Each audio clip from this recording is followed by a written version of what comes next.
Hi everyone, welcome to Teaching Learning with Shweta. Today I'm going to talk about a new theory of learning, Toman's theory of learning. Yes, I'm talking about the very famous Edward Toman's theory of purposive behavior. तो याद रखिए ये है purposive behaviorism. अब behaviourism word use हुआ है तो इसका मतलब ये है कि बिहेवियरिज्म तो यहाँ आएगा ही. बिहेवियरिज्म में हमने कौन कौन सी थ्योरीज पढ़ी थी? जस्ट फॉर रिविजन हमने पढ़ा था क्लासिकल कंडीशनिंग, हमने थॉर्नडाइक की ट्रायल एंड एरर थ्योरी पढ़ी थी, क्लासिकल कंडीशनिंग पढ़ी थी पावलोव की, और हमने ऑपरेंट कंडीशनिंग पढ़ी थी स्किनर की. ये जो थ्योरीज थी ये स्टिमुलस रिस्पॉन्स की बात करती थी कि एक स्टिमुलस है उसके अगेंस्ट एक रिस्पॉन्स आएगा. स्किनर ने प्राइमरली, स्किनर की थ्योरी बहुत फेमस हुई थी और उनका कहना ये था कि कोई भी चीज़ सिखाने के लिए to teach anything, the concept of giving reward और reinforcement is very important. As we go on giving reinforcement against a certain response, that response is learned और दैट रिस्पॉन्स स्ट्रेंथन्स. मतलब कोई भी रिस्पॉन्स अगर बच्चा कर रहा है, लर्नर कर रहा है, उस पर अगर हम रिवॉर्ड देते हैं उसको, तो वो रिस्पॉन्स वो सीखता है. तो लर्निंग कैसे हो रही है? रीइंफोर्समेंट से. तो ये जो थी ये बहुत ही लोगों को ऐसा लगा, साइकोलॉजिस्ट्स को ऐसा लगा कि this was a very molecular approach, मतलब बहुत स्ट्रक्चरल अप्रोच है, बहुत मैकेनिकल अप्रोच है. So behaviourism till now, specially response learning. Response learning क्या है? जिसमें हम किसी रिस्पॉन्स पे रीइंफोर्समेंट दे रहे हैं. ये वाली जो थ्योरी थी, ये जो कॉन्सेप्ट था रिस्पॉन्स लर्निंग का, वो बहुत मॉलिक्यूलर था. इसमें इंटेलिजेंस, पर्पस, गोल, इन सब बातों की बिल्कुल भी जगह नहीं थी. सिंपल मशीन की तरह किसी भी रिस्पॉन्स पर हमने उसको अवार्ड दे दिया, रिवॉर्ड दे दिया, रीइंफोर्समेंट दे दिया और उसने वो लर्निंग सीख ली.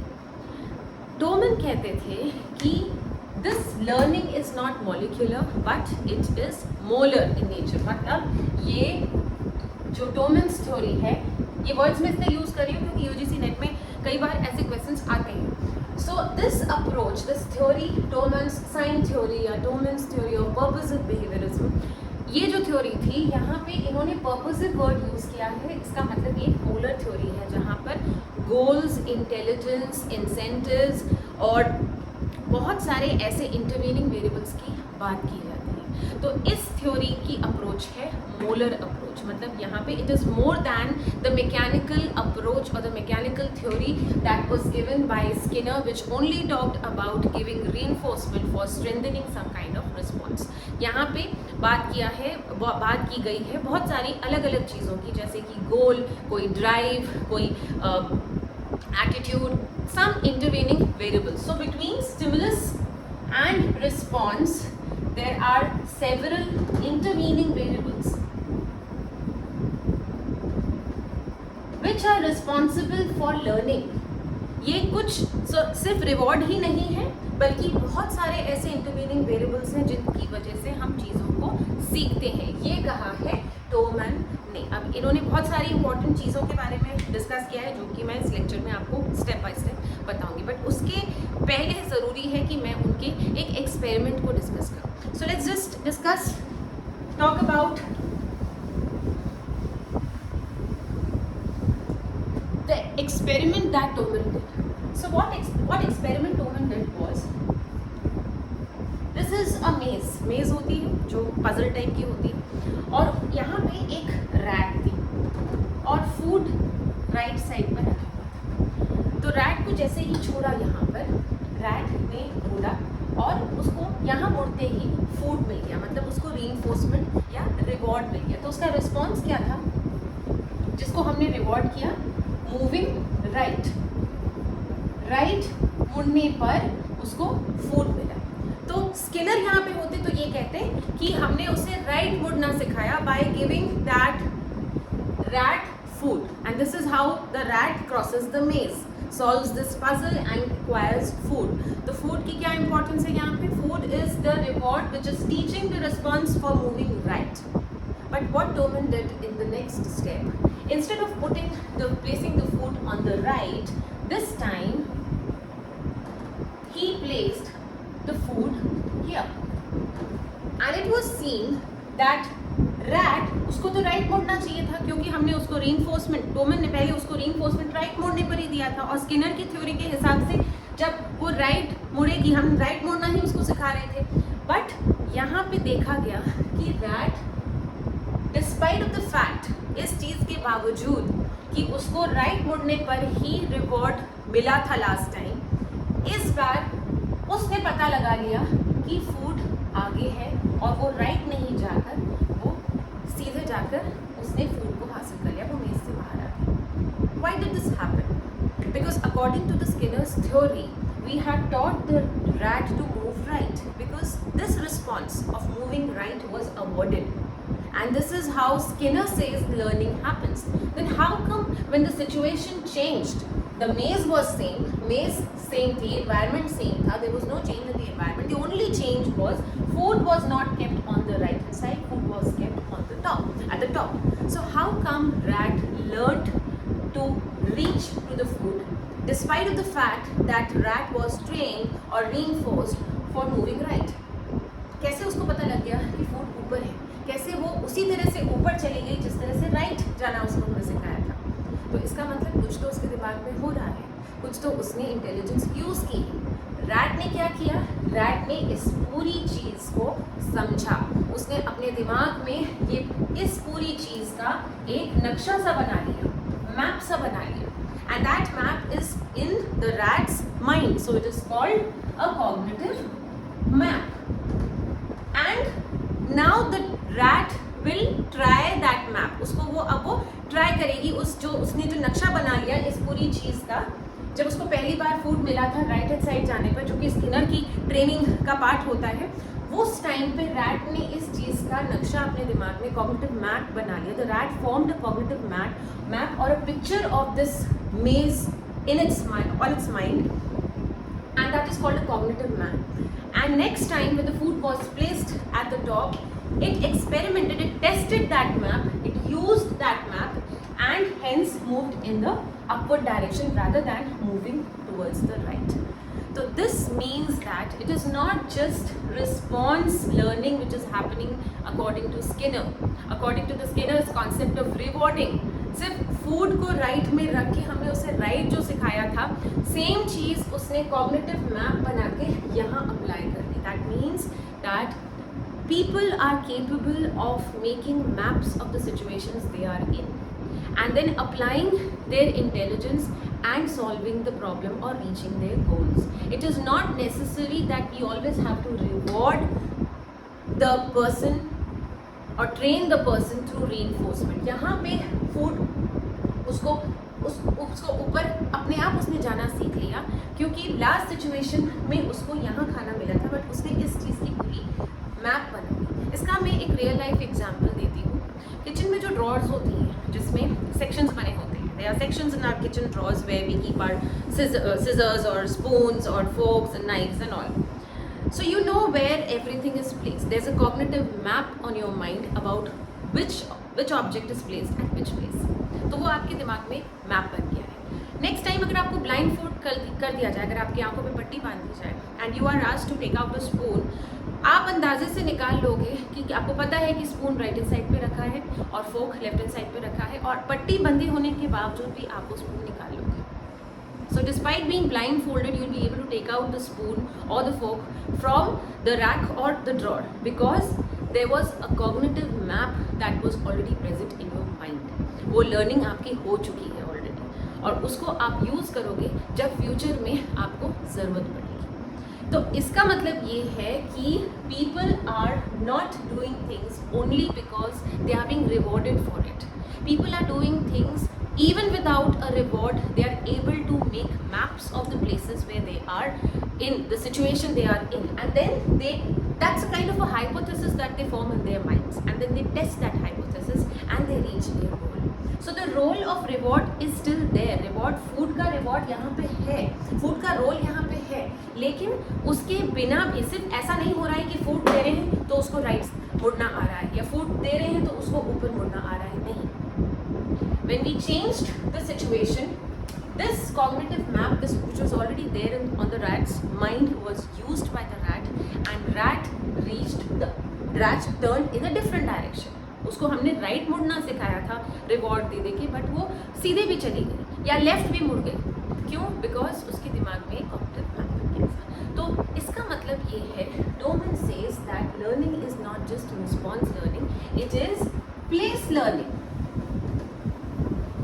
जिस भी प्लेस में हम, जिस सिचुएशन में हम हैं, उस सिचुएशन, उस एनवायरनमेंट का हमारे दिमाग में कॉन्स्टेंटली एक कॉग्निटिव मैप बनता जाता है और उसी को हम यूज़ करते हैं डिफरेंट तरीके से to reach our goals.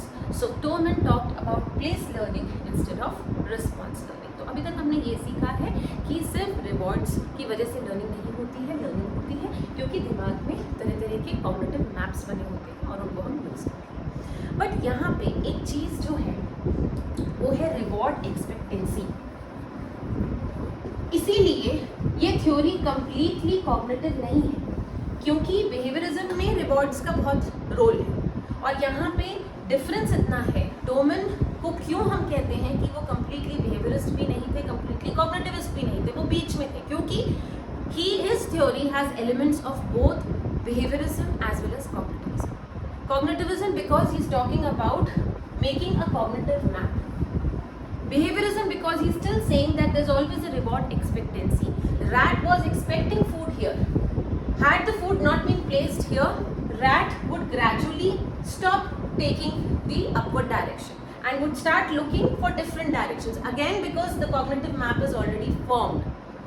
So, this means that reward expectancy is still there. Reward का रोल अभी भी है, लेकिन इतना है कि जब सिचुएशन में उसको रिवॉर्ड पता होगा कि मिलेगा, तब वो कॉग्निटिव मैप को जो उसके ऑलरेडी बने हुए हैं उसको यूज़ करके उस गोल को हासिल कर लेंगे। तो इसका मतलब है कि लर्निंग हमारे दिमाग में ऑलरेडी हो जाती है, लेकिन जब हमें रिवॉर्ड मिलने वाला होता है तब हम उस लर्निंग को यूज़ करते हैं। So this kind of stored learning is called latent learning. इस एग्जाम्पल में जब हमने रैट को राइट साइड में फूड दिया था मुड़ने पर, तो उसके दिमाग में ये लर्निंग हो गई थी, ये लेटेंट लर्निंग थी। नेक्स्ट, और उसके दिमाग में कॉग्निटिव मैप भी बन गया था। Next time when we placed the food at the top and not on the right, rat used that latent learning and there was also a reward expectancy कि फूड यहाँ मिला था, अब शायद यहाँ मिलेगा। तो उसने उस कॉग्निटिव मैप को, जो ऑलरेडी लर्निंग उसकी हो गई थी, जो सेव हो गया था, जो लर्निंग लेटेंट थी, जो यूज़ नहीं हो रही थी, जो सेव हो गया था, कॉग्निटिव मैप जो बन गया था, क्यों बना था? क्योंकि लास्ट टाइम फूड राइट में दिया था। सो उस मैप को यूज़ करके, उस छिपी हुई लर्निंग को यूज़ करके वो आगे चली गई। Instead of turning right, it moved ahead and went in the upper direction. So this means that rat used the saved learning, जो stored learning थी, उसको rat ने use तब किया जब उसको लगा कि कोई expected reward यहाँ नहीं last time की तरह, but कहीं और लगा हुआ है, कहीं और रखा हुआ है। So that kind of learning is called latent learning. So what I mean to say is that learning is not mechanically happening, that we keep rewards and only then learning will happen. Learning happens because we constantly save images of our environment on our mind. They are known as cognitive maps, and then we use these cognitive maps and the learning that has happened already once. Later, whenever there is an expectation of a reward. For example, आप किसी friend के साथ daily college travel करते हैं and that friend very smartly uses a small shorter route to reach the college, or maybe because your friend is an expert at driving and knows certain shortcuts or certain skills. आप ये रोज़ observe कर रहे हो but आप drive नहीं कर रहे हो। किसी दिन आपको खुद ड्राइव करना पड़ गया तो आप अपने आप वो सारी चीज़ें जो आपका फ्रेंड करता था वो आप करके दिखाओगे। तो जब आपको ज़रूरत पड़ेगी, इंसेंटिव आएगा, मोटिवेशन आएगा, रिवॉर्ड आएगा, तब आप उस लर्निंग को यूज़ करोगे जो आपके दिमाग में कॉग्निटिव मैप की तरह सेव हो गई थी बट शो नहीं हो रही थी। So how did Tolman explain this? He explained this latent learning with the help of an experiment that I am going to discuss now. So what did Toman do? He had two groups of rats. यहाँ पे suppose food रखा है and rat यहाँ है, here is the rat. अब group 1 में what Toman did, every time that the rat was allowed to move, food was kept here. तो धीरे धीरे क्या हुआ, उसके दिमाग में cognitive map बनने लगा. The rat started forming cognitive maps on its mind, and very smartly and at a very high speed the rat started covering this distance and acquiring food. In the second group, rat was not given food till 10 days. For 10 days rat was released and was simply taken out, मतलब उसको कोई खाना नहीं दिया गया. तो वो देखा गया कि वो बहुत धीरे धीरे कोई मोटिवेशन नहीं था, वो बहुत धीरे धीरे मेज को क्रॉस कर रही थी. यहाँ पे बहुत स्पीड से रैट क्रॉस कर रही थी क्योंकि यहाँ पे फूड मिल रहा था. तो स्किनर के हिसाब से तो ये इसलिए था क्योंकि सिंपल रिस्क ऑपरेंट कंडीशनिंग यहाँ पे रिवॉर्ड की वजह से वो बाहर आ रही है. लेकिन फिर देखा गया कि 10 दिन बाद जब यहाँ पर फूड देना हमने शुरू किया तो रैट्स ने स्पीड पकड़ ली और इन वाली रैट्स के बराबर उनकी स्पीड हो गई. So the rats in the second group, after 10 days when reward was introduced, the rats, they caught up with the pace of the rats in this case. This shows that for 10 days तक जब तक हमने उसको खाना नहीं दिया था, food नहीं दिया था, the rat was very slow in moving. The rats were very slow in moving and crossing this maze, but there was something going on in their minds. Cognitive maps were forming on their minds constantly, but they were not showing that speed. They showed that speed only when food was introduced, and उन्होंने अपनी speed इन rats के बराबर कर ली. They caught up with the pace of these rats. This shows that there were some cognitive maps going on forming in the rat's mind for 10 days when no food was being given. But on the 10th day, after 10th day when the food was given, rats started moving with the same speed as these rats. So that there was something going on on their minds for those 10 days when food was not being given, and that was latent learning because of formation of cognitive maps.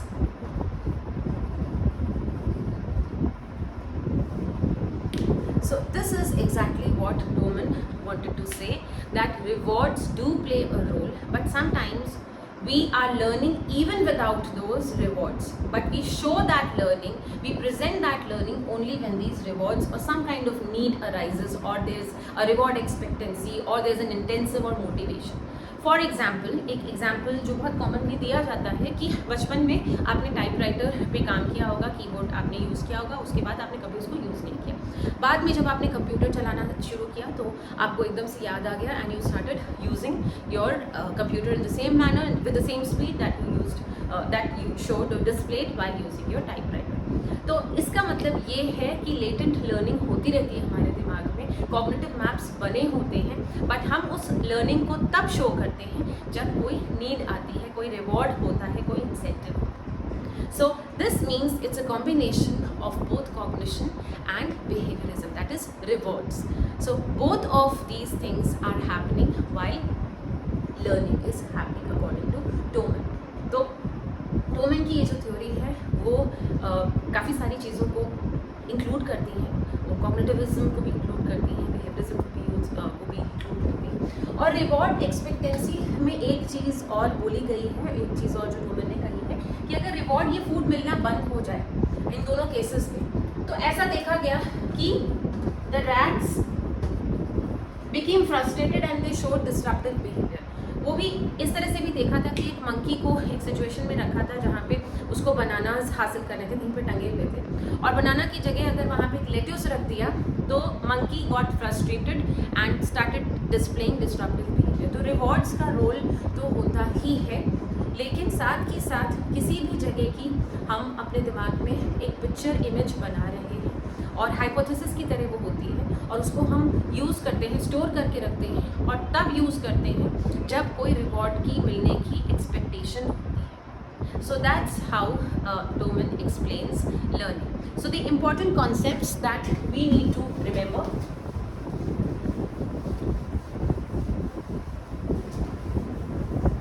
Number 1, it is a molar approach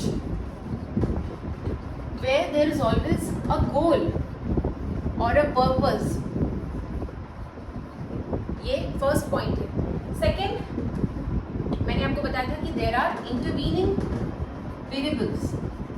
ऐसा नहीं है कि खाली reward मिल रहा है तो mechanically हमने reward से उसको कुछ भी करना सिखाया है। कोई भी रिस्पॉन्स जो है वो रिवॉर्ड दे दे के नहीं सीखा है। रिस्पॉन्सेज हम इसलिए भी सीखते हैं, we learn things because we are constantly forming images of our environment on our minds, and this learning is being stored in our minds in the form of cognitive maps, and that is latent learning. So formation of cognitive maps, that is place learning.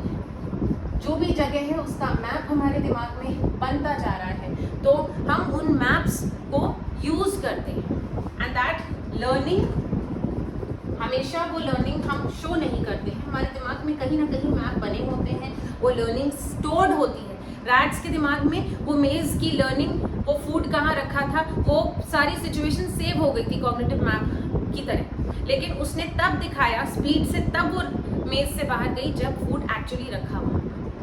तो this shows that learning always doesn't show unless there is a reward expectancy.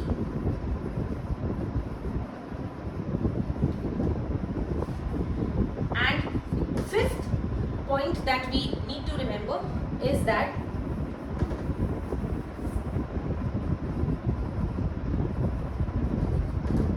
this theory is a combination of behaviorism plus cognitivism.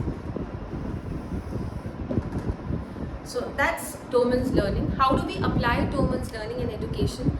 Number one, we should always remember that kids or children are not learning only because they have some kind of attraction towards rewards. Rewards से ही नहीं, they are constantly forming hypotheses in their minds. They are constantly looking at the environment around them, and they are using the cognitive maps that they are forming in their minds. They are using their intelligence,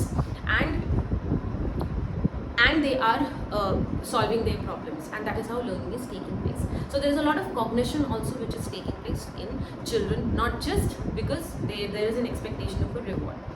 Second thing, no learning is waste. Whatever you are exposing children to, जो भी आप बच्चे को दिखा रहे हो school में, वो कहीं ना कहीं उनके दिमाग में सेव हो रहा है, और फ्यूचर में कहीं ना कहीं वो उसको यूज़ ज़रूर करेंगे. So nothing is wasted. All that you are exposing a child to is going to be used sometime at some point of their lives. Thirdly,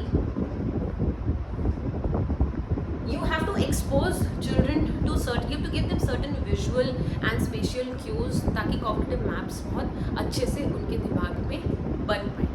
और क्या आपको याद रखना है कि लर्निंग जो है वो पर्पसफुल होनी चाहिए, कोई ना कोई उनकी नीड्स से एसोसिएटेड होनी चाहिए, मीनिंगफुल होने चाहिए, उनको बहुत प्रॉब्लम सॉल्विंग आपको अपॉर्चुनिटीज़ देनी चाहिए, और तभी वो जो लर्निंग है वो सिर्फ रिवॉर्ड्स के लालच में नहीं, बल्कि प्रॉब्लम सॉल्विंग और गोल्स को अचीव करने के लिए इट शुड बी पर्पसफुल. आपको हमेशा लर्निंग के ऑब्जेक्टिव्स क्लियरली बच्चों के सामने रखने चाहिए. So these are the applications of Tolman's theory, and I hope I have tried my best to explain the important concepts of Toman's theory, and it's a landmark in psychology. और ये आपको याद रखना है कि ये कॉग्निटिविस्ट नहीं थे, ये बिहेवियरिस्ट भी नहीं थे, ये बीच के थे. तो लेकिन अगर क्वेश्चन आता है तो choose between behaviourism and cognitivism, you will choose behaviourism because this theory is still largely behaviourist in nature. Otherwise, what, in my opinion, he was neither a behaviorist nor a pure cognitivist. But sometimes in exams we see no options apart from these. So in that case, you are going to take behaviorism. So that's all about Toman's theory. Thank you.